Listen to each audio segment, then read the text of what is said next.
আজ 15ই মার্চ 2026। তো আজকের এই মুহূর্তের সব থেকে বড় দুটি ব্রেকিং আপডেট আমি আপনাদের সামনে তুলে ধরার চেষ্টা করব।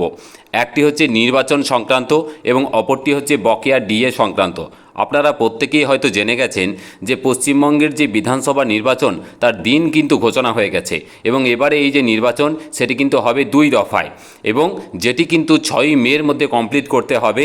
কারণ আমরা প্রত্যেকেই জানি যে এই যে সরকার তার কিন্তু মেয়াদ কিন্তু 7ই মে পর্যন্ত, তো তার আগে কিন্তু পুরো প্রসেসটাকে কমপ্লিট করতে হবে। এই সংক্রান্ত যে অফিসিয়াল বিজ্ঞপ্তি সেটি কিন্তু আমি আপনাদের সামনে সরাসরি তুলে ধরবো। এরই পাশাপাশি বলে রাখি, এই যে নোটিফিকেশনের যে পিডিএফ যদি আপনারা কেউ ডাউনলোড করতে চান অবশ্যই আমাকে জানাবেন। আমি ডেসক্রিপশন বক্সে কিন্তু লিঙ্ক দিয়ে দেবো, সরাসরি ওখান থেকে ডাউনলোড করে নিতে পারবেন। তারই পাশাপাশি রাজ্যের যে বিভিন্ন সরকারি কর্মচারী এবং পেনশনার আছেন, শিক্ষক শিক্ষাকর্মী থেকে শুরু করে পঞ্চায়েত পুরসভা কর্মী, তাদের জন্য কিন্তু বিরাট বড় একটা সুখবর আছে। কারণ এই মুহূর্তে কিন্তু মাননীয় মুখ্যমন্ত্রী একটা বিশেষ ঘোষণা করেছেন বকেয়া ডিএ সংক্রান্ত। টোটাল বিজ্ঞপ্তি, নোটিফিকেশন এবং ঘোষণা সব কিছু অফিসিয়াল আপডেট আজকে আমি আপনাদের সাথে শেয়ার করব খুব সংক্ষেপে। তো দয়া করে স্কিপ করবেন না, স্কিপ করলে কিন্তু অনেক কিছু মিস করে যাবেন। তো চলুন প্রথমে নির্বাচন সংক্রান্ত যে বিজ্ঞপ্তি সেটি একটু দেখে নিই। দেখুন, নির্বাচন সংক্রান্ত যে অফিসিয়াল নোটিফিকেশন যেটা প্রেস রিলিজ হয়েছে কিছুক্ষণ আগে, সেটি আমি আপনাদের সামনে সরাসরি তুলে ধরছি। দেখুন, ডেটটা আছে 15ই মার্চ 2026 এবং এখানে বলা হয়েছে যে বিভিন্ন যে জায়গা, সেই জায়গার যে নির্বাচন তার কিন্তু দিনক্ষণ ঘোষণা করা হয়েছে। এখানে কিন্তু আসাম, কেরালা, তামিলনাড়ু, ওয়েস্ট বেঙ্গল এবং পুদুচেরির যে নির্বাচন সেই নির্বাচনের দিন ঘোষণা করা হয়েছে। এবং দেখুন, পশ্চিমবঙ্গের ক্ষেত্রে যে বিধানসভা কেন্দ্র তার মোট সংখ্যা কিন্তু দেওয়া হয়েছে 294 এবং যে ক্ষেত্রে এসসি বা রিজার্ভড আছে কতগুলি না নাম্বার অফ 68 বা 68টা বিধানসভা কেন্দ্র কিন্তু এসসি আছে এবং 16টি কিন্তু এসটির জন্য কিন্তু সংরক্ষিত আছে, মানে 16টি বিধানসভা কেন্দ্র কিন্তু এসটি। এবং এরপরে দেখুন আরও কি বলেছে বিজ্ঞপ্তিতে। দেখুন, নেম অফ স্টেট দেওয়া আছে, নাম্বার অফ জেনারেল ইলেক্টরস কতগুলো ভোটার আছে, কতগুলো সার্ভিস ভোটার আছে, টোটাল নাম্বার কতগুলো আছে সেটাও দিয়েছে।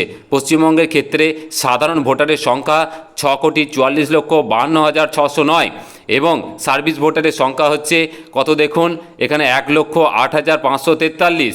আর এখানে দেখুন total number of electors as per electoral Rolle's মোট সংখ্যাটা কিন্তু দেখাচ্ছে 6,45,61,152।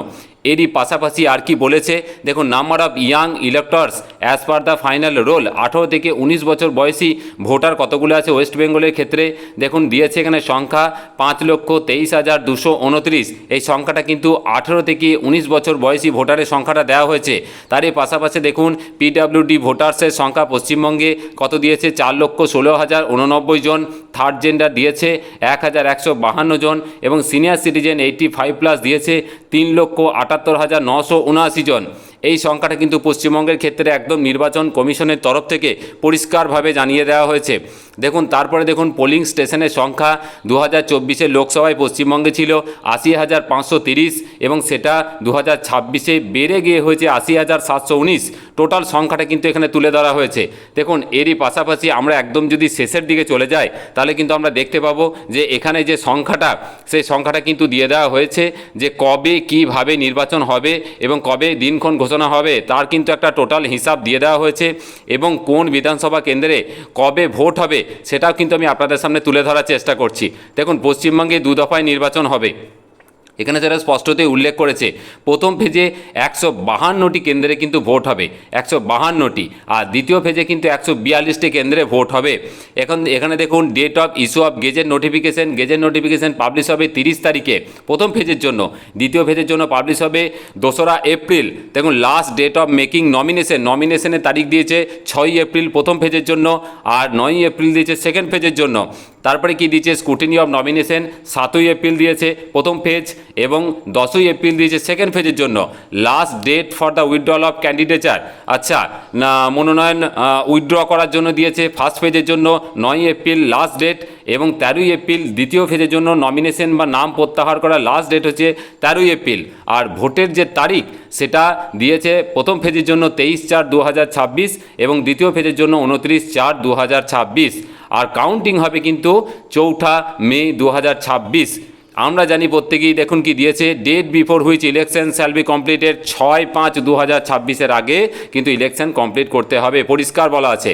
তারই পাশাপাশি দেখুন ফার্স্ট ফেজে বা প্রথম দফায় কোথায় কোথায় হবে সেই 152টা কেন্দ্রের লিস্ট কিন্তু এখানে দেওয়া আছে। আপনারা অবশ্যই এখান থেকে ডাউনলোড করে দেখে নিতে পারেন যে আপনাদের কেন্দ্রে কবে কোথায় ভোট আছে। আর তারই পাশাপাশি দেখুন সেকেন্ড ফেজ যেটা 142টা কেন্দ্রে ভোট হবে তারও লিস্ট কিন্তু এখানে দেওয়া আছে। এখানে আপনারা কিন্তু সরাসরি এখান থেকে ডাউনলোড করে দেখে নিতে পারেন। তো এই ছিল পশ্চিমবঙ্গের নির্বাচন সংক্রান্ত অফিসিয়াল বিজ্ঞপ্তি। আরও যা আপডেট আসবে আমি অবশ্যই আপনাদের সামনে তুলে ধরব। দেখুন আর একটি ছোট্ট আপডেট যেটি বলছিলাম যে সরকারি কর্মচারীদের বকেয়া ডিএ সংক্রান্ত ঠিক কিছুক্ষণ আগে আমাদের রাজ্যের মাননীয় মুখ্যমন্ত্রীর একটি পোস্ট করেছেন। তিনি বলেছেন যে সরকারি কর্মচারী, বিশেষত এখানে স্পষ্টতই উল্লেখ করেছেন শিক্ষাকর্মী থেকে শুরু করে বিভিন্ন পৌরসভা পঞ্চায়েত থেকে শুরু করে প্রত্যেকের যে বকেয়া ডিএ সম্মানীয় সুপ্রিম কোর্টের অর্ডার মোতাবেক এই মার্চ থেকেই কিন্তু সেটাকে দিয়ে দেওয়া হবে, যেটা রোপা 2009-এর হিসাবে এরিয়ার হিসাবে কিন্তু ক্যালকুলেট করা হবে। এবং ফাইনাল যে বিজ্ঞপ্তি সেটা কিন্তু ফিনান্স ডিপার্টমেন্ট থেকে কিন্তু সরাসরি কিন্তু করা হবে এবং সেটি তিনি খুব আনন্দের সঙ্গে ঘোষণা করছেন এমনই জানিয়েছেন। এবার প্রশ্ন হলো এই যে ঘোষণা সেটি কি আদৌ কতটা কার্যকর হবে সেটা কিন্তু বলা খুব মুশকিল, কারণ এটা কিন্তু একটা সোশ্যাল মিডিয়ার কিন্তু বিজ্ঞপ্তি বা একটা ঘোষণা মাত্র। অফিসিয়াল নোটিফিকেশন যতক্ষণ পর্যন্ত না আসছে ততক্ষণ পর্যন্ত কিন্তু নিশ্চিন্ত হওয়া খুবই মুশকিল। আর একদিকে নির্বাচনের দিনক্ষণও কিন্তু ঘোষণা হয়ে গেছে। তো কাজেই আমাদের শুধু একটাই বক্তব্য যে সম্মানীয় সুপ্রিম কোর্টের অর্ডার মোতাবেক যেটা দেওয়া যেত তো সেটাকে এত ডিলে করার কি কারণ ছিল সেটা কিন্তু এখনও পর্যন্ত পরিষ্কার নয়। আপনারা কি মনে করেন? আপনাদের মতামত অবশ্যই জানাবেন। এই ছিল আজকের ছোট্ট দুটি আপডেট। যদি ভালো লাগে বেশি করে শেয়ার করবেন আর অবশ্যই কমেন্টে আপনাদের মূল্যবান মতামত জানাবেন। খুব ভালো থাকবেন, ধন্যবাদ।